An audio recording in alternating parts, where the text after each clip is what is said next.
Hey, what's up? This is Sully from Godsmack. Strap on those boots, baby, because you are now in the trenches of the war room with the one and only Mistress Carrie right here on the Mistress Carrie podcast. What's up? This is Joe Rogan, and you're listening to Mistress Carrie. Her hair so lovely. Pretty eyes. Hey, this is Brent from Shinedown, and you're listening to Mistress Carrie. Hey, Carrie, go put your bra on, girl. Hey, this is Steven Tyler, and you be listening to the baddest bitch in Boston, Mistress Carrie. What's up? This is Aaron from Stain, and you're listening to Mistress Carrie. Hi, everybody. This is Dave Grohl from the Foo Fighters, and you're listening to the one, the only Mistress Carrie. Hey, this is David from the band Disturbed, and you're listening to the baddest bitch in Boston, Mistress Carrie. Hi, Bruce Dickinson here from Iron Maiden. Yes, indeed, Miss Whiplash herself, Mistress Carrie, is here to unchain your brain. Hi, this is Flea from the Red Hot Chili Peppers. You're listening to Mistress Carrie. This is Dennis Leary. You are listening to my favorite, Mistress Carrie. Hey, this is Corey from Stone Sour, and you have the privilege of listening to Mistress Carrie. Oh, God. Oh, yeah. Hey, it's Mistress Carrie, reporting for duty from MCHQ for episode 236 of the Mistress Carrie podcast. And before we get to my guest this week, Pistols at Dawn, I want to let you know that a second Mistress Carrie Grunge Brunch featuring Five Against None was just added to City Winery Boston on December 29th. There are still a few tickets left for the Saturday, December 28th brunch, but tickets are now on sale for December 29th. Five Against None will be performing Pearl Jam's MTV Unplugged set, day drinking, charcuterie, and so much more. Check the Mistress Carrie concert and event calendar for the link to get your tickets before they're gone. The guys from Pistols at Dawn just got back from their UK tour with Des Rocks, and their new song, Not Sorry, is climbing up the rock charts. This year, the band has also played shows with Fozzy, Alter Bridge, and Daughtry. And with a new album on the way and a new cover of Wham's Last Christmas on all streaming platforms for the holiday season, Gabriel, Will, and John from Pistols at Dawn have a lot going on. I'm always so excited to be able to introduce you to new bands on the show. So if you've never heard of them before, allow me to introduce you to Pistols at Dawn. What's up, guys? What's up? Hello. Thank you guys so much for taking time around the holidays to come on the show. I appreciate it. Thank you for having us. Absolutely. Thank you. You guys look like the Brady Bunch right now. It's not often that I get to talk to more than one band member, and I was wondering if you guys were all going to be together or if you kind of scattered and took a little time off from touring, and that's kind of what you did. So between the last tour, which was with Des Rocks after Europe, we've been taking a well-deserved break, just all taking it easy in our own parts of the East Coast because we're all East Coast boys. We're based out of Atlanta, but Gabe and I, we live in Miami, and then Will lives in South Carolina. So, well, I'm on the air at the rock station in Charleston, 98 Rock. I do middays there. Yeah. That's amazing. Not too far at all. Yeah, that's my station. So at least we're all in the same time zone because I'm up in Boston right now. Oh, yeah. I don't know if you guys remember, but we met a couple years ago at one of those rock radio conventions in Vegas. Oh, was it? So it was probably the first one. Was it Happens? Yeah. Yes. Yeah, so I was there. John and Gabe were not there. Oh, okay. But I remember now. We joined a little bit later. Gabe and I have been in the band for officially a year and a half now. So. Oh yeah. It is a year and a half. Yeah. I'm watching you do math in your head, Gabe, and you're like, wait, has it been that long already? It's realization. Oh my God, time flies. I know. Amen. Yeah. I know. Well, I wanted to talk to you guys about your European tour with Des Rocks because he's a really good friend of the show and been on the show a bunch of times. And he is such an absolute blast and one of the most hyperactive people I've ever had on the show. So did you guys get any sleep while you were touring with him in Europe? Yeah, our driver didn't, but we did. Indeed. Well, the thing is, we would get as much sleep as we would decide ourselves because like we were kind of still on like US time. So a lot of the times we would just stay up until like 4 a.m. Just either all of us, like we're huge nerds, the three of us at least. So we'd all stay up watching like Dragon Ball Z or something like that. And then another hyperfixation on the tour became Uno games. So we would play Uno literally game after game for hours because sometimes those drives were super long. They were like 8 and 9 hour drives, and you can only talk to each other or listen to music so much before you're like, okay, we need to do an activity or such to get our minds off the road. But Danny, he was amazing. The shows were just amazing. Like every single night was a blast, and the quality that he brought, the energy that he brought, it was infectious. And I think definitely translated into our performances as well as the other band that was on the bill, Moon Fever, who we all became fast friends on this tour. Love those guys. Oh yeah. Did you get Des playing Uno too, or is that just a band thing? Oh God. I wish. Yeah, no, that was just a band thing. Actually, for how hyperactive he is on stage, I think everything in life is a balance, and that off stage, that is where he saves up all that energy, because he would rest his voice a lot. We would have like conversations here and there, but it's a complete shift as like the person on stage. And I hope I'm not like giving away too much background info. Sorry, Danny. But it is one of those things where like to go up and to give that much, you guys know that if you're going to go up and perform for an hour, hour and a half, 2 hours, however long the set is, you've got to be able to recover, which is why it cracks me up that Uno is the activity du jour on the Pistols at Dawn bus. Because I always ask bands, what are the movies that you guys all agree on that you can watch on the bus, the ones that you quote ad nauseum? Because when you're crammed together on those buses, people have a hard time agreeing on what movie to watch with their husband or their wife, never mind a full band and crew. True. So this tour, we got Will on an anime called Demon Slayer, and I think we finished the entire first 2 seasons or something on this tour.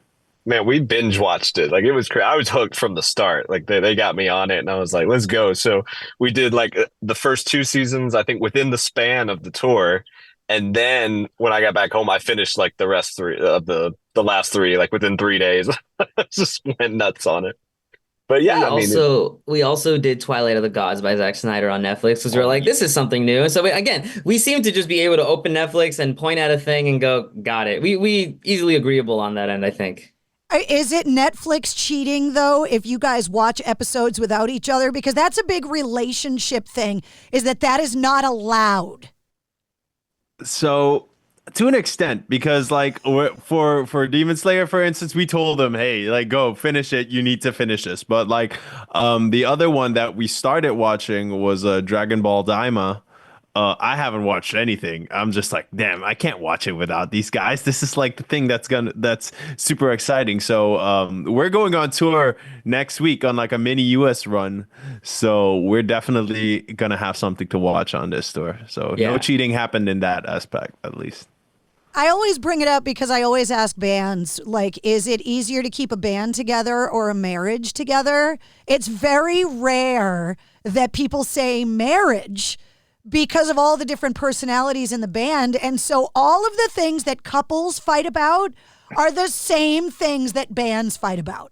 It's 100% true. Netflix cheating, what to have for dinner, who's the slob. It's 100% true, but at least for us, like our dynamic, we just love spending time with each other. Playing on stage together is just like it's the highlight of our lives, and I couldn't see myself doing this with any other group of guys, and so at least for the time being, amen to that. It also helps too that we're not all in the same area. So most of the time we are kind of away from each other. So it's not like every single day of every single month we're together. So whenever we do get to tour, it's like this little family reunion. So we definitely make the most out of that time. It's true. That is something that's changed with technology. There was a time where a band had to live in the same city to have access to each other, to write songs and record. But technology, and especially through COVID, really showed people like, nah, the band members can kind of live where they want to live and we can find a way to figure it out. And that probably helps you guys from kicking people out of the band too. Oh, hell yeah. That helps a lot. Absolutely. I mean, it's something that you've definitely seen increase over the last few years, especially since people now like push social media as such a big part of everything. Like the local scene for playing your banjos, like it's important in a way to get like your chops and to play in front of people and to get a bit of a like local something going. But social media is everything, you know, like why wouldn't I just partner with my friend who lives in South Carolina, my friend who partners in Atlanta or whatever, and let's make an amazing band and then let's just put all of ourselves into it on the internet. Yeah. The longevity of career, I think, is extended because you're not annoying each other 24/7. That like the end of a tour, you're like, I'm so glad I get a break from you for a bit. Oh my. Yeah. No hate against these guys, but these guys know like I'll either go to being very social to like not at all. Like everyone's getting their foods. We can all just sit together, maybe at like a stop place somewhere. We get some Subway and they're like, where's Gabe? And I'm just in the corner with my phone. Like, I need this. I need like 30 minutes 100%. Away from you guys. I love y'all. Just for me. Well, my husband's active duty military, so we don't live together. And so I totally understand that, like, it's great to be together. The holidays are coming. We're going to get to spend a lot of time together. And then it's going to be like, when are you leaving again? And not just for me, for him, too, to get away from me. I feel like, you're doing your things, you're having your house, but then someone's socks are not where they're supposed to be. There's beard flakes on the sink. I get it. Yeah, you're just like, all right, it's time. I need a little space. Yeah. Oh, no. I mean, we also live in like the TikTok era where like it is definitely the way bands are breaking these days. Like you're one viral video away from becoming the next touring band. Like I've been following so many of these people like Jutes, like Sleep Token, like Magnolia Park, like all of them. It's just from the consistency and the fans that they gain on that app that it's just like, oh my God, they're on tour now. Wow, when did that happen? Like they're just this, and sometimes it's just you just see one member and they blow up so much that okay, now I have to go and hire other musicians or I gotta put a band together to go be able to go on tour. It's just actually like such a crazy phenomenon. Well, the way that bands used to break was that they would just play in clubs to no one and suffer on the road. But the good thing about that is that you became really good live. Now you get famous on TikTok and you get all these people to come and see you. But if you suck that first time, then word spreads quickly. Yeah, then it's really hard to parlay that social media fame to actual, like when Sleep Token came through here on their club tour the first time. I was like, I want to go and see if it's real. Yeah. Because it sounds real, but you don't know if it's going to actually be real or not. And bands, you used to know it was real because they were up there doing it in front of 4 people at 3 in the afternoon on a Sunday. And now they're on TikTok. Yeah, I think it's still cool that I think we are in this kind of band where Adam, Will, John, all of us, we've gone through the playing in bars, playing in clubs kind of thing for a while. I mean, John and I were in a progressive metal band for 10 years. So we've had countless guys with goatees stare at us like this, angrily judging us while we play something that isn't 4/4. And we're just like, all right, guys, like we're trying our best. You know, Will was in a cover band, or 2 of them. Yeah. He's played to countless, Billy Joel fans for years. And he perfected that. Hey, man. You have to go through that hell. You've got to cut your teeth in music somehow. Yeah. I think we're in the perfect middle where we're like still like at that point where all the TikTok nonsense still makes sense to us. But we were like also grew up playing in these bars when we were younger and whatnot. So we have a little bit of both. So I think that's very convenient, especially since now we're getting pulled across the world to perform. And it's like, okay, guys, got to give it everything we've got. And, it's got to be natural. We can't force it. Well, technology, the way that it's changing for you guys is changing on my side of it too, because before you were just on the radio, whatever you said went out on the speakers and was gone. And now you're on multiple stations and your podcast lives forever. So if you say some dumbass shit 10 years from now, somebody Googles it and drags it up, whereas all the stupid stuff I said on the radio in the late 90s, it's never coming back to haunt me because there's no record of it. Indeed. That's true. Yeah, that's how a lot of our heroes are now kind of getting dragged, like within the music scene, like, and even stuff that they tweet on, like, or that they tweet or have on like social media, that kind of stuff is like now like really living forever, like you said. Yeah, that you have to defend. I mean, look, the rock and roll has changed a lot. You know, I got on the air in 98 and the internet was a brand new thing. And back then there was one female radio DJ at the rock station. If you fit the quota, great. Otherwise, they don't need two as long as there's one. And now there are so many women bands that it's not even a novelty anymore, which is something I've been waiting for years, that women are killing it.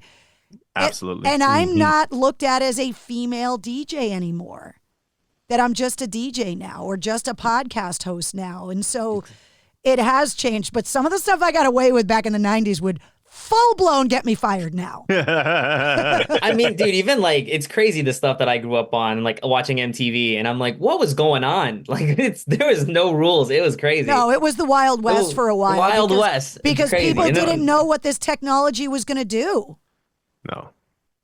You know, we still don't know. We still don't know. That's the thing. It's changing all the time. We don't know what the next thing is going to be. Yeah. In like 10 years, I'm going to have AI Gabe here already with everything I say because he watched the last 12 podcasts and he's going to say everything I say and it's going to... You better be prepared to pay for AI Gabe because Kiss spent like $200 million on the Kiss avatars that haven't even hit the stage yet. Oh, God. It's insane. But I read that the ABBA show with those avatars that they have in London, I heard that show makes $6 million a week. So who's the idiots? Obviously us. Gotta do what you gotta do. Right? I mean, I'll watch Dancing Queen live. That sounds awesome. Not gonna lie. I love that song. That's really cool. Oh my God. Amazing songwriters all around. And like, even I feel like the influence is even seen in like modern bands because I love describing Ghost as satanic ABBA. That's exactly what it is. But it kind of is. Yes. Tobias exactly Forge, a guy that definitely does not look at the world the same way as everyone else. Nope. No. And we're better for it. Yes. Yeah. Oh, for sure. Absolutely love them. That's like one of my favorite like live shows I've ever seen. And it's like, considering the subject matter, like it's crazy. Yeah, they put on a show. They're not just like musicians either, performers. Which is a thing I always like to like say, like, dude, put on the performance. Just play. I mean, sometimes there's some shows you go to watch them be musicians, and then some shows you go watch for them to be performers. And like mixing them both is, I think, a little bit of what we're trying to do. Well, that's the secret sauce.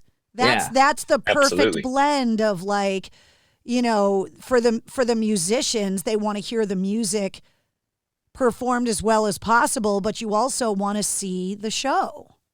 Got to give them something that they've never seen before. Yeah, otherwise they can just sit at home and listen to the record if it's just going to be that at the show. Like, you got to give them a little... Look, pyro's a thing for a reason. Absolutely. Hell yeah. I always joke that that's how you know artists really hate each other. As I heard ABBA got offered $1 billion to tour and they turned it down. Same thing with Pink Floyd. That's how you know the hate is real. You just said his favorite band besides a few others, but that's his favorite band. He feels it. The Pink Floyd drama, man. I love it. I live for it. That's how you know the hate is real. Because I know very few people that would turn down $1 billion for anything. Dude, not even Tyson turning down like 20 million, like $1 billion. Jesus. I know, right? Oh my gosh. So speaking of the favorite bands and stuff, I have a theory about music. You guys tell me if I'm on track or not. That there's two eras of your musical identity. There's the soundtrack to your childhood, which is the music you grow up listening to not by choice, that you get exposed to by your family, your cool uncle, your older brother, whatever. And then you hear something, usually in adolescence, that you make the decision that you like, and then everything changes after that. So what was the soundtrack to all of your childhoods, and then what was it that you finally decided you liked on your own? Soundtrack to my childhood was Queen. It was Neil Diamond. It was Led Zeppelin. But then again, I'm not from the U.S. I'm from Suriname, which is a very small country in South America, 500,000 people. So I don't think I've ever met anyone from Suriname before. I know it's a country, but I've never met anybody from there. Yep. I get that a lot, especially because I don't necessarily, I'm like one of the successful products of that country where we are so mixed and diversified that people can't even really tell usually that I'm like from there. But it's such a diverse little country. It's beautiful. It's Independence Day today. And because of that, my soundtrack from my childhood, I had a lot of influences of like the local music as well. And then one day I hear Linkin Park. And that changes my life forever. So you've got to be happy that the band has found a way forward. Absolutely. For diehard Linkin Park fans, the last 7 years of wondering. I'm absolutely ecstatic. The new band, it's phenomenal. Emily is such a great addition. The new songs, the new album is just amazing. And anyone that doesn't think that it's amazing, doesn't have ears. Your opinion is wrong. Exactly. Yeah, like it's so good. Get out of here. And we have more Linkin Park to look forward to. We have more tours and more shows to look forward to. And that's kind of just what you want for a band. Like, it always sucks when, the lead singer, like in this case, like when Chester passed, like it left such a void, and so many people are struggling with the new sound because they think it should be a Chester replacement, but it shouldn't. The band needs to find a new way forward, and in Emily, I definitely think they did that. You can't replace Chester Bennington. That would be like, oh, we're going to put the Beatles back together. We're just going to find a John Lennon replacement. Like, there's only one of them that we get, and when they're gone, they're gone. Exactly. Mm-hmm. Exactly. I've always been under the mindset, too, that the music should always live on no matter what. Like, I mean, if I'm ever blessed enough to have a song that lives on beyond me living, I would always want that song to continue to be played, like, and to continue to be played live, and people to experience that. Like, I never think anybody should just stop playing for any reason and stop the flow of that music, because that should always live on. I think we all learned too what happened with Dave Grohl, and so many Nirvana fans were so mad at him for starting the Foo Fighters, which is like the craziest thing I've ever heard. And so the idea that these musicians are going to want to continue to do what they do after losing Chester, like what are they supposed to do? Become welders? This is what they do. Exactly. Yeah, 100%. That's what they do. And if you read the Dave book, if any of these people had read Dave Grohl's book, they'd see like Nirvana wasn't even his first band that he toured the world with. Like Scream, I think, was the other band. Like he was in that for years, and then left because they got stranded out in California. But and he ended up joining Nirvana by chance. But for you to say like, oh, you can't keep going, that's silly. Yeah. All the composers out there being like, no, you can't play my symphonies now, orchestras, just because I died 500 years ago. Stupid. No, we still play it. Just let it, the music lives on. Yeah. All right, Will, your answer, go. Yeah, go ahead, Will. Oh, yeah. Oh, this is tough. Early childhood, my dad exposed me to Van Halen, and that was it. Because, I mean, all the 80s stuff David followed. Lee Roth Van Halen or Sammy Van Halen? Both. So, and this is the thing. I'm gonna start a heated debate here, because the hate runs deep as well. You cannot decide either, because they are both separate. They're both the most amazing thing. Like, I love both. They're literally different bands. In my opinion, they're completely different bands. Completely different bands. Yeah. Like, the fact that you could even compare the two is like asinine. That debate always gets me heated, because I'm like, Either. Come on, they're both awesome. They both have their thing. So, and it's not definitely just the vocal change either. It's that exactly Sammy giving Eddie Van Halen the space to be able to play more keyboards. Like it just changed the whole sound of the band. The songwriting changed, the sound changed, everything about it. It was not just the singer. So and that's another reason why I think it's stupid to compare the two, because they're uncomparable. But so yes, definitely early Van Halen, Pink Floyd as well. That runs deep. And then but the band that probably really set me off on my own track was Metallica. And because you know, I had known Enter Sandman and all that, you know, the classic hit and everything, but then I heard Master of Puppets and you know, and Justice for All, that entire album, all that early stuff, and that really set me off on the metal track and the heavier stuff. The Black Album was like that taste that the drug dealer gives you to get you hooked. Yes. And then you go down the rabbit hole of all the old stuff and you're like, oh shit. Yeah. And then literally hit the nail on the head. And then the one that really set me off not too long ago, probably about 3 or 4 years ago, was Rammstein. Rammstein, like, just set like that, just like scratched the metal itch for me. Like, you know, I don't understand a single word they're saying, but I love it. Well, and you talk about the difference between a performance where you just want to play the music and a performance with the full production. You don't leave a Rammstein show with eyebrows because they burn them off. Nope. Exactly. And I got to experience that in Philadelphia. It was amazing. I went and saw Disturbed over the summer, and I was after the show, I was backstage with Mike Wengren, the drummer, and they were bragging that their pyro used more fuel than Rammstein. I mean, that's impressive. And I was like, okay, that's serious bragging rights, because anybody that's seen Rammstein, that's a lot of freaking fire. Oh, yeah. For sure. But awesome. is it like a 4-cylinder versus a V8? Like did they like use more efficient or less efficient? Like, I don't know. The Disturbed show was a lot of fire. Like they didn't even have LED screens. It was all fire all the time. I do know they go crazy with fire. Yeah, they did. And I loved it. Like, you know, they put fire in the piano, they put fire in the timpanis, like everything was on fire. It was great. Amazing. But again, I want the show.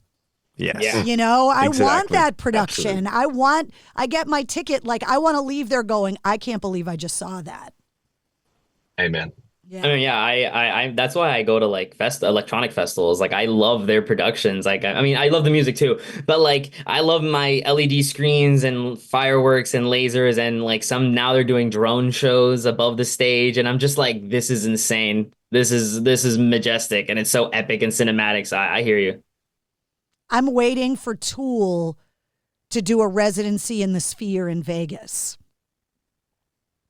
Justin Chancellor told me on this show that they had been approached, and that is a show that I need to see, because I haven't seen the inside of the Sphere yet. I've only seen the outside, and I need to experience that fully immersed screen all around you. Like, I need to experience that. And for me, it wouldn't be like Dead and Company that did it for me. It would be like Tool. Mm-hmm. You know? Agreed. Can you just imagine like Lateralis or Schism or something, and you see all the psychedelic visuals go off in that sphere? I think that's gonna be mind blowing. I need that in my life just once. I need to see it. Yeah. All right, Gabe, you're up. Mine is weird. So, and these guys know my answer is a little strange. So, I'm Colombian, and my parents are both Colombian. You know, but both of these people, their parents showed them music that they really like. I didn't really get that a lot. Like, my dad liked folky, kind of like Bob Dylan and the Beatles kind of stuff. While my mom liked obviously very Spanish music and classical music, which to a kid, that's boring as hell. And I'm like, none of this is rad. And none of this is at least even like a smidgen of cool. Like, and it's interesting because I like the music somewhat now. Like, it's in my heart. Like, I care for that stuff. But it didn't ever get my blood boiling. So what got my interest when I was young, it took years, was video games. I would play obviously tons of video games, And some of these games had like amazing producers and like the orchestras that played and soundtracks, and they'd play all these different genres. So I started just like listening to video game music, not knowing what genres they were, what music, like who was playing them, anything. I would just be like, ah, yes, Kirby something, Sonic this, like Metroid Prime, whatever. And I would just like have it on my like iPhone or whatever. It wasn't until I think Rock Band where I started playing games and I started like seeing names, seeing bands, knowing what to look up, knowing what to get into. And songs like Enter Sandman, songs from Linkin Park, and like that's what I started getting into bands around like 6th grade. And I was like, I want to be a rock god. I want to be a shred lord. So I started doing that. And it's still cool because, again, throughout high school and then college, I would find like electronic music and I'd be like, oh, wow. And it takes me back to like my video games that I passed. And it's like, I like songs like this. I just didn't know that the genres existed outside of video games. And I've like discovering genres throughout my life has been really cool. Kind of going like, oh, this reminds me of this from a kid. So I like a lot of everything. It really is interesting. You know, when they put out Guitar Hero, they never in a million years could have thought that that was going to introduce kids outside of the United States to rock music, that ripple effect was going to have the impact that it did on future generations of musicians. Here they are just thinking they came up with this cool idea to incorporate music and the little plastic instruments and stuff, but it really does go to show you that inspiration is felt far and wide, way further than I think they could have intended when they put that game out. Absolutely. Yeah, all three of us. I'll just say the last thing about it for me is that the thing that blew me on my mind is I didn't have my parents showing me this stuff, so I didn't know if they were older or not. So I would see all these bands lined up from the last 50 years, and I couldn't tell generally which ones were newer or older. I just saw Foo Fighters next to Metallica, next to Disturbed, next to Rob Zombie, all these even indie things and whatnot. And I'd just be like, I don't know what's new. They just sound like different styles. So it was cool to listen to it without, figuring out, and then eventually going like, oh, this was like 30 years ago. Holy shit. This was a year ago. Cool. And that was really fun to discover. Oh, I was going to say, I'm a guitarist because of Guitar Hero. I'm a musician because of Guitar Hero. Because same thing with Gabe, like that game introduced me to almost everything. Like Guitar Hero Metallica, the game, like introduced me to the entire Metallica catalog. And like it's crazy, like the influence that has on you. And I started guitar and drums because of Guitar Hero. I mean, that's the exact reason. So I mean, who would have thought? Because there are so many haters that are like, why would you play that game? With the plastic buttons and stuff. Like, when you can go learn real guitar. Well, that's what got me to learn real guitar.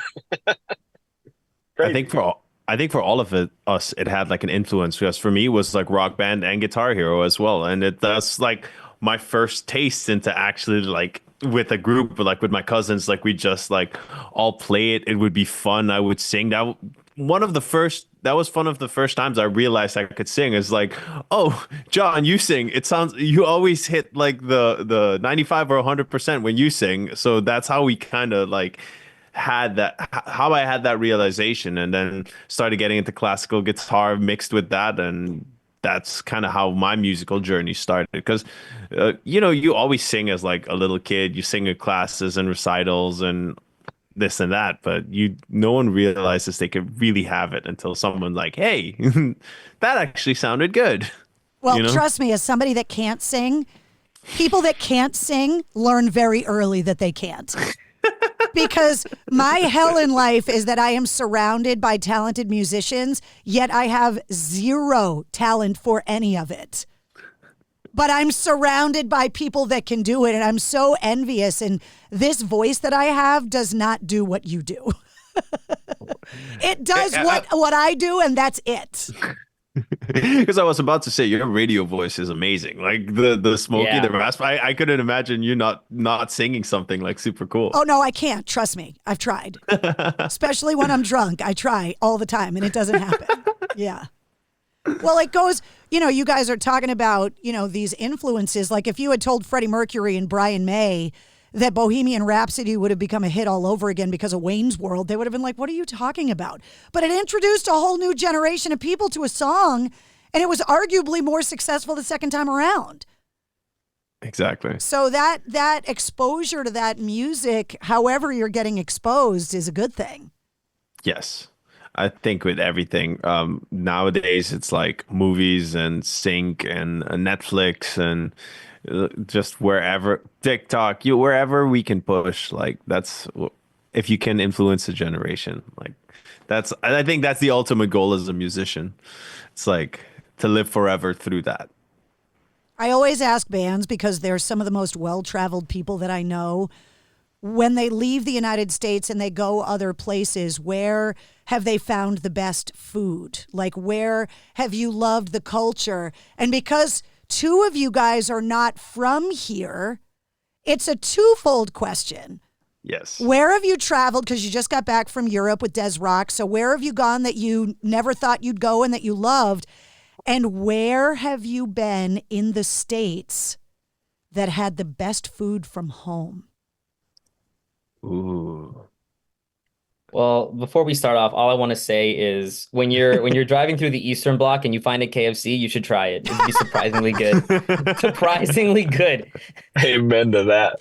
I'm like, Will's doing the math. He's like, we're 13 hours from Moscow and I'm eating KFC. And we're just like, and it's pretty good. Not gonna lie. Insane.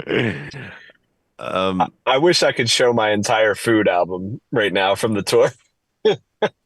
I have a dedicated photo album from all the food. So this is a great question. But that would have been totally me, by the way. Like, I get you. Yes. I just want you to know that I am seeing you right now because I would totally do something like that. I am that person that takes the picture of the food before eating it. But the place that surprised me the most, food wise, is the UK. And we toured the UK back in February, but we were able to hit it again on this last run with Des. And it's just fantastic. The Indian food there is unreal. Like, it is so good. And then we have to make our traditional stops at Wagamama, which is an Asian kind of fusion place. Oh, no, so they have them in the States, you know. Yes, there's one in New York, I think. And right? there's one in Boston. There was a family. There's one in Boston. Yeah, there was a family from Boston that got sent to England for like 6 months. And the only place that the kids would eat was Wagamama. And when they came back to Boston, the kids wrote a letter saying how much they missed it. And so they opened one in Boston, and those kids cut the ribbon.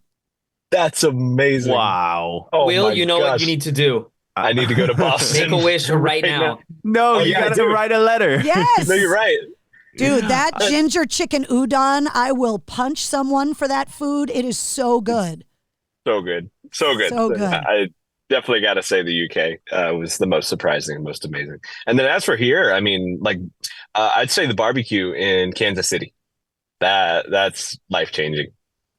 I feel like the parents of those children and that went to the UK because, oh my God, these guys, they can eat the same thing every single day. And at one point I started going crazy because we were traveling to all these like crazy spots and it was either Indian, Thai, or Wagamama. And I'm just like, I'm like, guys, I want to try the local cuisine. Like, come on, let's try. So for me, one of those places where I actually really got to try the local cuisine was in Pilsen. That's in Czech Republic.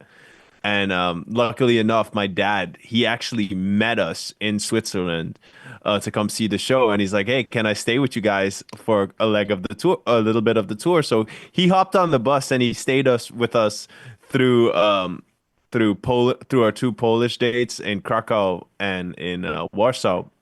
And on the way there, we stopped in Pilsen in Czech Republic. And him and I, we had like all these crazy dumplings. He had like goulash. And we had a Pilsner in the place where it came from. And I think that one will forever be burned into my memory as one of my favorite meals ever.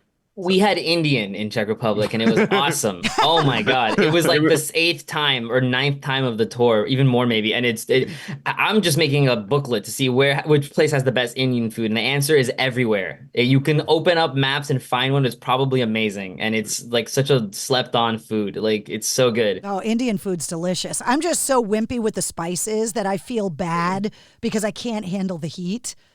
So they're like, what level spice? And I'm like that person that's like, Can you make it mild for me? Okay, I'm sorry. That's me. Hey, I like to. I mean, and it's okay. I mean, luckily, Indian. I don't know. I can't deal with too much spice. I think they do a better job than like American spice, where it's very vinegary and very just like I don't really like it. But I hear you. I'm always, will go for the hottest California. What's it called?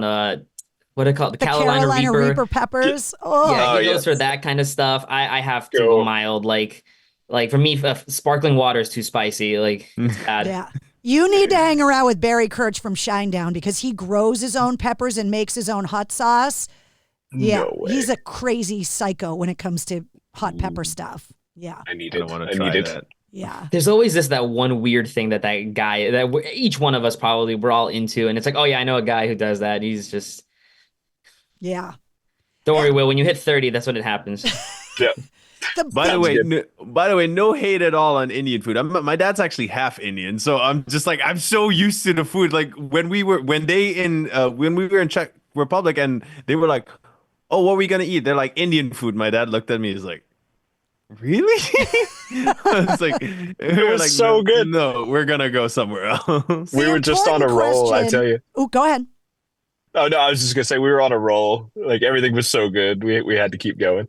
The important question, John, did your dad play Uno?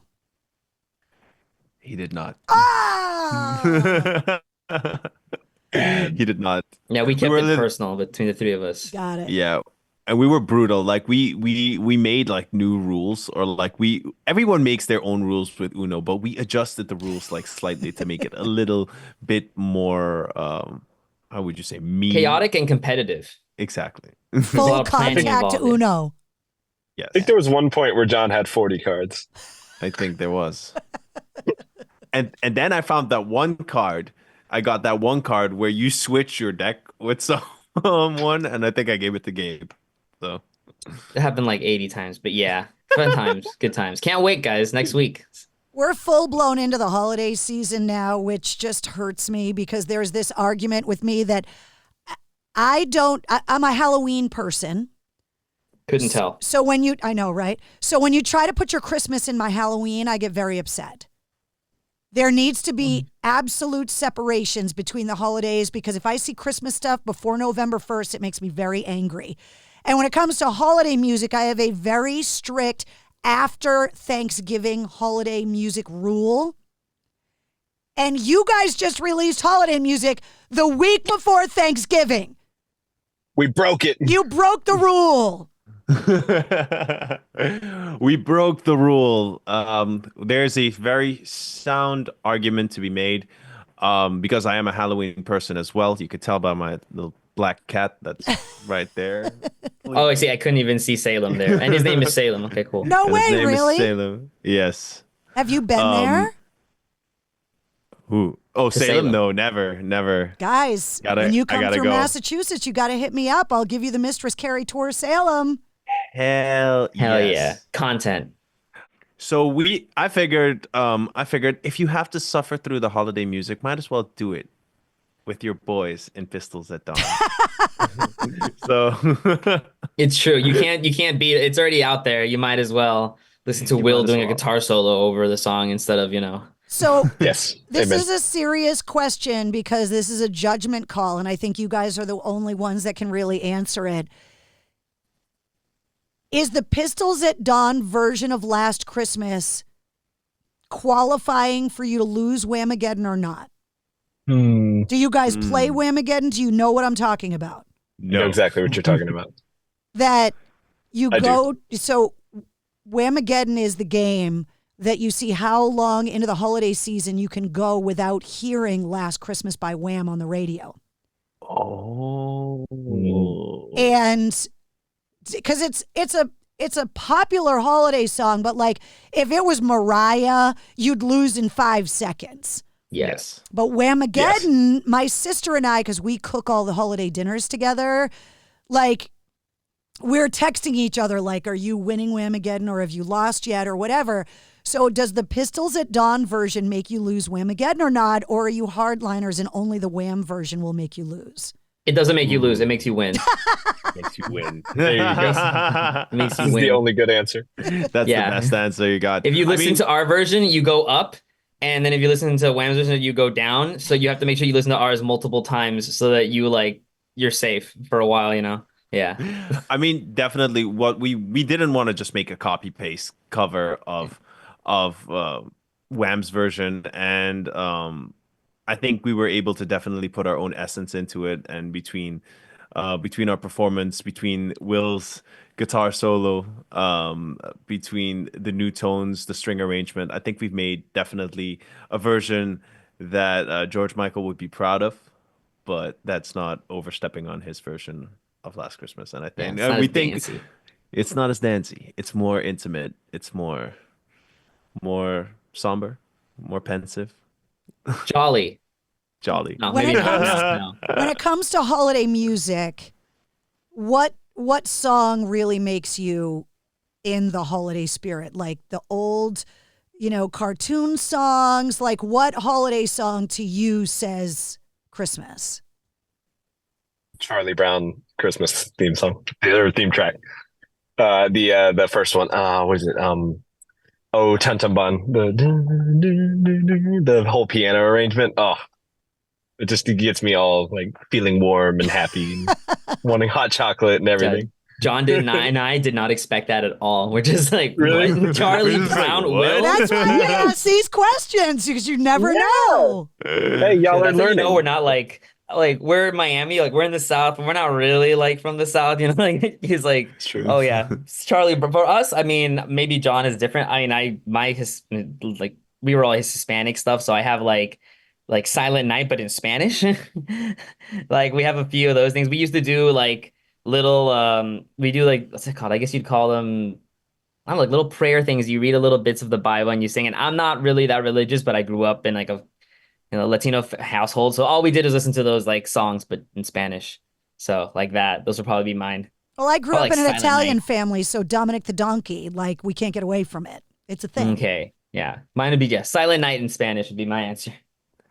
Wow, that's like a hard question, because my dad never really liked a lot of the Christmas songs, and like the whole Christmassy thing wasn't as big in Suriname. It has grown over the years, like as things get a little more Americanized, but like a lot of Surinamese Christmas songs would like really, for me, signify like, oh, that's the holiday spirit. As far as like English song goes, I think Chestnuts Roasting on an Open Fire. That one really, it's like a warm hug of a song, So that one. Best holiday gift from your childhood, the one you still remember.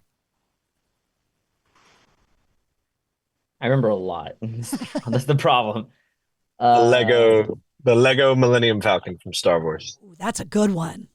That was which one? The OG amazing. one that was back in the day. Yeah, the 10,000 piece one or whatever. Or no, it's 8,000 or whatever. 5,000. It's like 5,000. Yeah, it's that huge. one that you left in the package, and you could like buy your house with it now if you had not left it open. Legos are the ultimate investment. No, he has both. I've been to his house. He has a Eiffel Tower. He has both Millennium Falcons. He has tons of crazy stuff. So yeah, Legos for him. For me, it's hard. I have in 8th grade, I got my first guitar, which was funny because it was like a month before Christmas. My mom was always like, Gabe, just tell me what you want. I'll get it for you. Because my birthday's on the 20th and then Christmas is on the other. I feel she's just so bad for people that get stuck with a birthday the week of Christmas. I'm sorry. Yeah, so they always kind of make it up for me by being like, okay, ask for what. I don't even feel bad about it. Like, just like, what do you want? And I remember being like, I didn't know anything. I went to my friend's house and he had a guitar. I was like, guitar? He showed me how to play Smoke in the Water. And I was like, this is easy. Wait, what? This is not that hard. Like, I could do this. And I called my mom, like, can I get a guitar? She's like, it's too late. I think it's too close to Christmas. And I was like, okay. And it was a guitar. And I spent that's where it started for me. I think for me, my dad built me a dirt bike out of like old scrap stuff around this shop, because my dad used to have a tow truck company. So like he built me like a dirt bike, and I was like 8 years old, like learning how to ride on a dirt bike. That was like pretty sick. I think that's like one of my favorite gifts ever for Christmas. You talk about Smoke on the Water and the simplicity of the riff. Do you guys agree with the idea that sometimes the brilliance of songwriting comes from the simplicity of the song? Indeed. Oh my God. Absolutely. 100%. You're talking to two guys that were in a progressive metal band. Like we've seen. I went from playing 8-string guitar in a prog band to just playing rock bass. Like, trust me, I could tell you that simplicity is sometimes better, sometimes more is more, sometimes less is more, and it's all about how you do it. The execution. It's different genres. There's different ways. Like no one's gonna ever shit on Dream Theater because Dream Theater, you can't touch them. You can't do what John Petrucci does. You can't do what Mike Mangini does or what Mike Portnoy does. Like you cannot touch that. But in it for the average band, for the run-of-the-mill band, sometimes it becomes riff salad rather than good songwriting, and sometimes toning it down, giving it that room to breathe, having the breaths and the cadences. That's better. Yeah, some of the most iconic songs of all time are just the ones that a 5-year-old could sing. And if a 5-year-old could memorize it and sing it, and you can get 8,000 angry sports fans to say Seven Nation Army or whatever, then you nailed it. Yeah. Exactly. Absolutely. Mike Mangini is from Massachusetts, so he's been a longtime friend of the show. And during the pandemic, we did an interview like this, and I had him put headphones on, and he had a microphone, and I was really curious what his brain is doing when he's playing drums, because it doesn't make sense to me how he can play what he plays. And so I asked him to play, but to say out loud what his brain was thinking while he was playing, I still have not recovered from the trauma. I don't understand how his brain works. I just don't get it. He's he was an alien. Yeah, he was just doing like physics while he was, and I was like, I just don't understand how you do that. Crazy. But he does it. Literally crazy. Yeah. He's just there spitting out pig Latin, just saying crazy things, just like saying it and speaking in tongues. I'm not smart enough to do math that fast. I'm just not.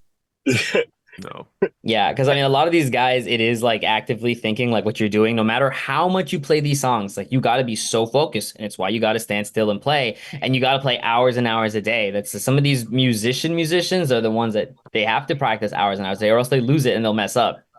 Like a lot of people think like these like artists get this good and they stay that good. Now you got to maintain it. Like this professor in the UM would always tell us. I did camp there.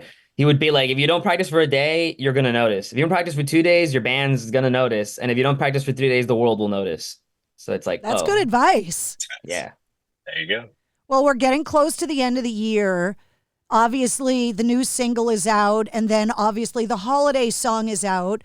So run down what the plans are for Pistols at Dawn in 2025. What's going on? 2025, we so earlier this year we recorded an entire album's worth of music while we were in LA, and we had the absolute best time doing. We worked with some of the best producers doing it, and we created something that we're truly proud of, that has an essence of each of us. And it started with releasing Not Sorry, afterwards Obsession. Those have been making the rounds. We're now released our version of Last Christmas, so here around the holidays, and next year there's going to be a bunch of singles coming out. It's going to be us playing shows and touring like madmen wherever we can, and truly hope to see everyone out there on the road. And for us, it's just we keep doing what we love. We keep creating music, we keep writing new things, we love performing, we keep going out on stage, leaving everything out there, and I think the world's just going to see more of that in 2025. When's the record coming out? Are you allowed to tell me? No. Come on. We don't even know. Nobody knows. Don't even know. The real answer is nobody knows, because right now we're laying the groundwork. It's Pistols of a new era. Not Sorry and Obsession, 2 songs that are Pistols but sound different. The next 4 songs, no one's going to know what to expect. I promise. Everyone's going to be like, I guess I have an idea of this. No, you don't.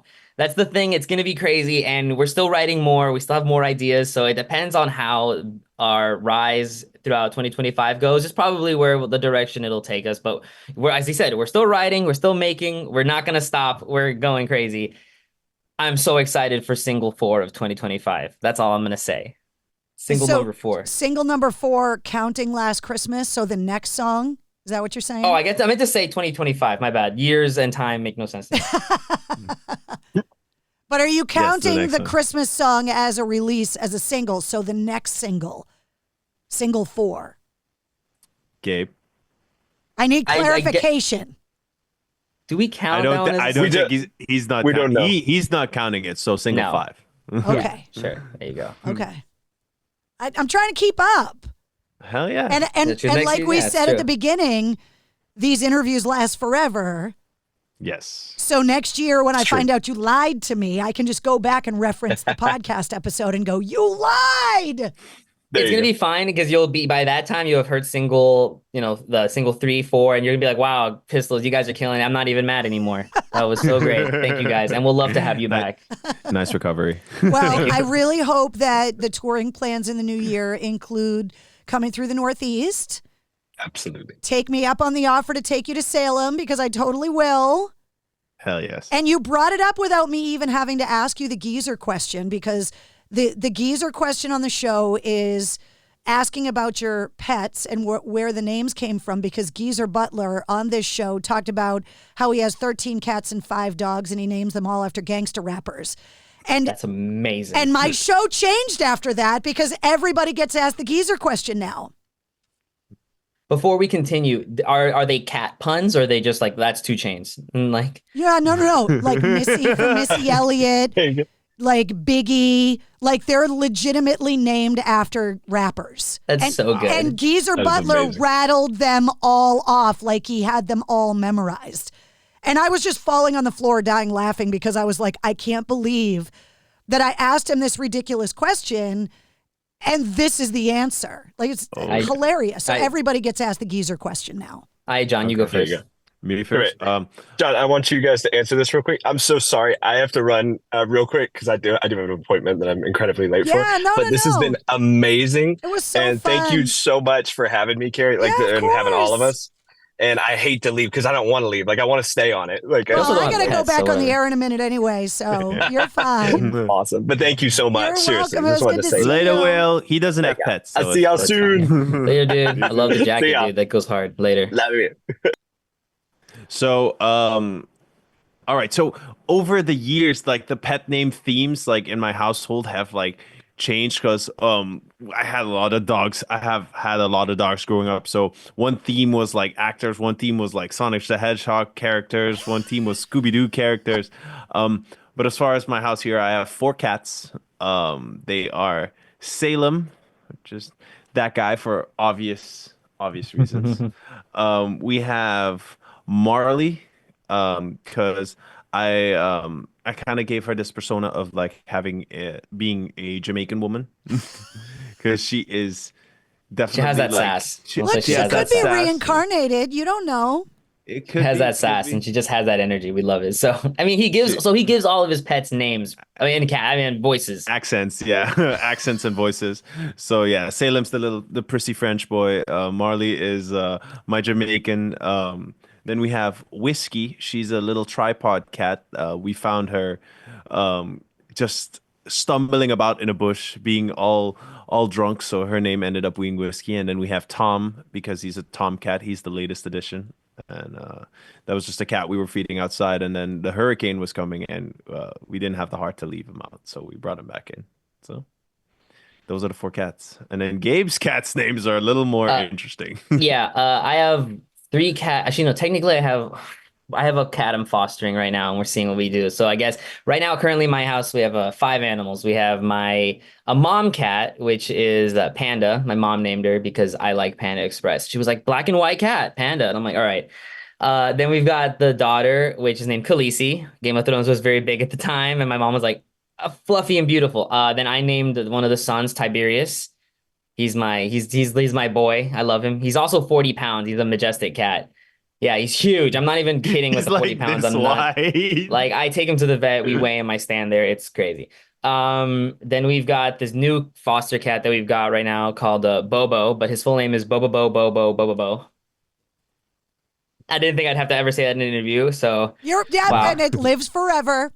Yep, it lives forever. And then I got a little dog, Shiba Inu over here called Hoshi, and he's just, hey Hoshi, how's it going? There you go. See, it's so funny that everybody that has a home studio has a dog bed in it because my pugs Wednesday and Friday are on the floor right behind me snoring right now. See, it's perfect. Yeah, it's You can't perfect. help it. They're just such good company. Yeah, exactly. Yeah. Exactly. Yeah, Tom's like sleeping by my feet, and then Salem, you see behind me. Oh my God. And he just loves to be babied, so he'll. Yeah. Hilarious. Yeah, mine are snoring back there right now. Sometimes they snore so loud it leaks in the microphone, and I have to like tell them to stop. That's People funny. are Wednesday listening and to you Friday. snore. Yeah, Wednesday and Friday. They're cute names. Yeah. Friday's the puppy. She's only like 5 months old, so the fact that she's unconscious right now, I need to keep her that way because she's a Fair, psychopath. no, yeah. Well, you can. Yeah, exactly. Wait till the shedding phase comes in. That's always fun. Yeah. Trust my me, God, it's yeah. coming. I can. You little bastard. Oh my God, you made my life hell in this room. Especially with their thick coats because they are like good for like the snow and everything. So, oh my God. Well, you guys have a lot going on in 2025. I'm glad I got to catch up with you before the end of the year. So enjoy the holidays and what little time you're going to get off before you go back out on the road again. And we look forward to the new album whenever we're going to get it. And good luck with everybody playing Whamageddon. Pistols at Dawn, Last Christmas does not count. You will not lose Whamageddon. There you go, guys. Thank you so much for having us, Carrie. There they are, the guys from Pistols at Dawn. If you want to check out their new song, Not Sorry, or their Wham cover, both songs are featured in the corresponding playlist for this week's episode. I make a playlist for every full-length episode of the show that features all of my guest music and all the songs and artists that we talked about in the interview. You'll also find all the links to find Pistols at Dawn online, and of course, all the Mistress Carrie links. If you liked what you heard, don't forget to like, follow, share, and subscribe to the Mistress Carrie podcast. New full-length episodes come out every Wednesday, plus every weekday you get the sit rep. All of your rock news, music headlines, and entertainment updates in about 5 minutes. And you never know when we're going to release a bonus episode. Join me live every Tuesday night at 8:30 Eastern for my weekly live streaming video show, Cocktails in the War Room, on my official Facebook, Instagram, Twitch, and YouTube channel. And you can always listen to me on the radio. Get the details on all of that and the sale on Mistress Carrie tree ornaments this holiday season at mistresscarrie.com. Come on, you know you want to put my balls on your tree this holiday season. The Mistress Carrie podcast, a proud member of the Pantheon Podcast Network.